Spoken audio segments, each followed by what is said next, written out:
6వ తారీఖు శనివారం గణేష నిమజ్జనం. అనంత చతుర్దశి రోజున గణేశుణ్ణి మనము నిమజ్జనం చేయడము శాస్త్ర విహితంగా ఉంది. గత నెల 27వ తారీఖు నాడు వినాయక చవితి బుధవారం.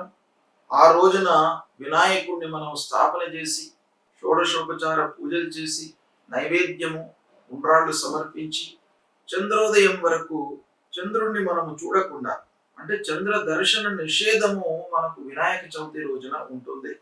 రాత్రి 9 వరకు చంద్రుణ్ణి చూడకుండా ఉండాలి. దాని తర్వాత చూడవచ్చు.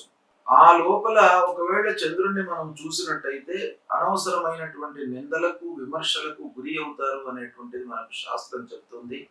ఆ రోజున మనము స్థాపన చేసినటువంటి వినాయకుడిని ప్రతినిత్యం కూడాను షోడశోపచార పూజ చేసి నైవేద్యము సమర్పించి ఆ గణపతి విఘ్నరాజు యొక్క అనుగ్రహాన్ని పొంది మళ్ళీ గణేశుణ్ణి 6వ తారీఖు శనివారం రోజున నిమజ్జనం చేయడం అనేటువంటిది మన శాస్త్రంలో ఉంది.